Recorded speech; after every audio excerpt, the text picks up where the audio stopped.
IgM में सबसे पहले हम फंक्शन की बात करेंगे। तो इसका यूनिक स्ट्रक्चर फीचर है आईजीएम का, जो कि इसके फंक्शन में बहुत हेल्प करता है। यूनिक स्ट्रक्चर फीचर क्या है कि ये मैक्रोग्लोबुलिन है। इसके 5 सब यूनिट्स हैं और ये 5 सब यूनिट्स के कारण ये 5 एंटीजन से कॉन्सिक्वेंटिवली बाइंड कर सकता है। ठीक है। फिर आपका ये बताया गया है कि ये particularly suited for the biological role of providing protection provide कराता है किसके खिलाफ? माइक्रो ऑर्गेनिज्म के खिलाफ। और जो तो आपके बाकी अदर लार्ज एंटीजन हैं that have repeating antigenic determinants on their surface, उनके खिलाफ।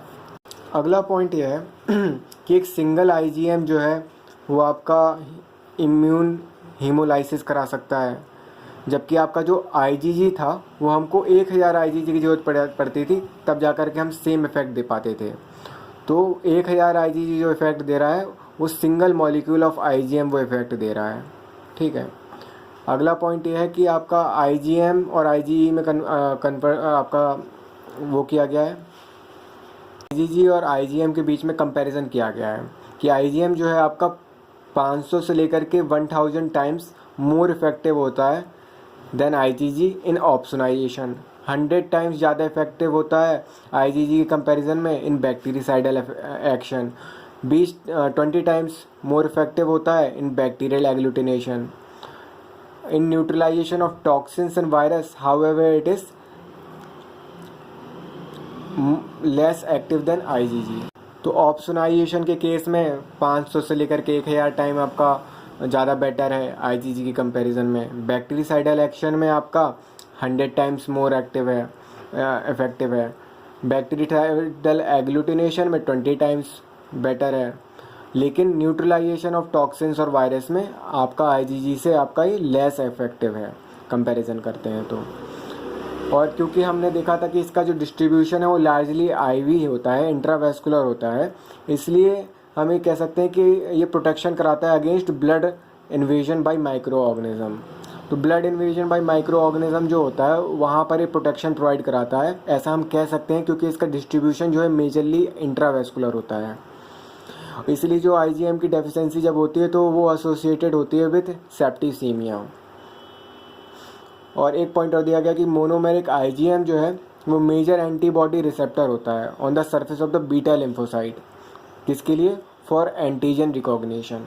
फंक्शंस की बात हो गई, अब हम आपकी टेबल डिस्कस कर लेते हैं। तो टेबल में आपकी ये है आईजीएम का जो मॉलिकुलर वेट है वो 9 लाख है, सबसे ज़्यादा हैवी वेट होता है, इसलिए हम इसको बोलते हैं क्या? Hence it is called the millionaire molecule. इसलिए हम इसको मिलीनियर मॉलिक्यूल कहते हैं, क्योंकि 9 लाख होता है, इसलिए हम इसको मिलीनियर मॉलिक्यूल कहते हैं। डिस्ट्रीब्यूशन 80% इंट्रावेस्कुलर है, ये वही वाला पॉइंट है कि आपका, इसलिए हम कह सकते हैं कि ब्लड में आपका जो प्रोटेक्शन कराता है against blood invasion by micro organism, और इसकी कमी अगर हो जाती है तो आपको सेप्टिसीमिया देखने को मिलता है। सीरम कंसनट्रेशन 1.2 है।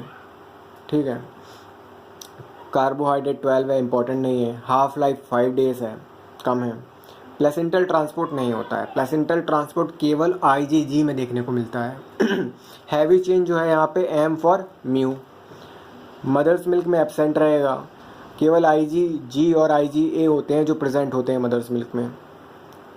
हीट स्टेबिलिटी प्रेजेंट है, सिर्फ आपका आईजीई होता है जहाँ पर आपका एब्सेंट होता है हीट स्टेबिलिटी।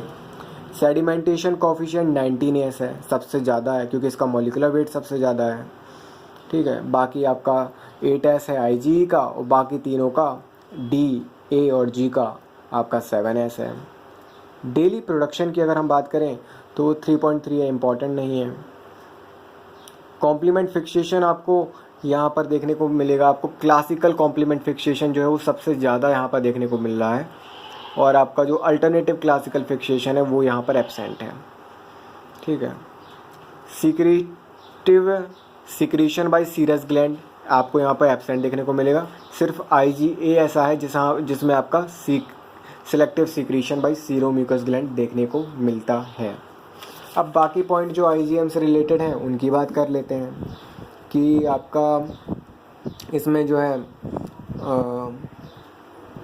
जे चेन होती है, क्योंकि ये आपका मोनोमेरिक वो 5 यूनिट्स इसमें होते हैं, तो यहाँ पर जे चेन की ज़रूरत पड़ेगी। ठीक है, ये आपका ओल्डेस्ट इम्यूनोग्लोबिन होता है। और फिर एक पॉइंट हमने पढ़ा था कि प्लेसेंटा को क्रॉस कर सकता है ये। ठीक है, तो उसी से रिलेटेड बात कर लेते हैं कि ये फीटस में जो है अर्लीस्ट इम्यूनोग्लोबिन है जो कि बनता है वो IgM है। 20 वीक्स ऑफ एज में बनना चालू हो जाता है। प्लेसेंटा को क्रॉस नहीं कर पाता है, इसलिए अगर फीटस में आपका IgM पाया जा रहा है तो ये बताता है कि इंट्रा यूट्राइन इन्फेक्शन हुआ है। और इसका डिटेक्शन जो है, अगर हम IgM का डिटेक्शन उस टाइम करते हैं तो डायग्नोसिस बनाने में हेल्प करता है ये अगेंस्ट कॉन्जेनाइटल इन्फेक्शन, जैसे कि आपके syphilis, rubella, HIV infection and toxoplasmosis. ठीक है, और एक पॉइंट हमने ये बताया था कि इसकी हाफ लाइफ जो है बहुत कम होती है, इसलिए इसका डेमोन्स्ट्रेशन अगर सीरम में हो रहा है, सीरम में अगर ये मिल रहा है, तो ये बताता है कि इन्फेक्शन जो है वो रीसेंट इन्फेक्शन है, अभी अभी हुआ है।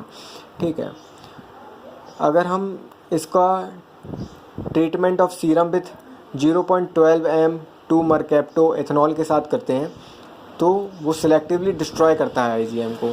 इसको हम यूज़ कर सकते हैं किसमें, जब IgG और IgM दोनों ब्लड में प्रेजेंट हो। तो हमको अगर IgG का अमाउंट हमको पता कर IgG के बारे में हमको पता करना हो, तो डिफरेंशियल एस्टिमेशन जब हम करना हो तो हम इसको यूज़ करते हैं। तो IgM आपका डिस्ट्रॉय हो जाएगा, बचेगा IgG, और उसको आप उसके बारे में आप एस्टिमेशन कर सकते हो।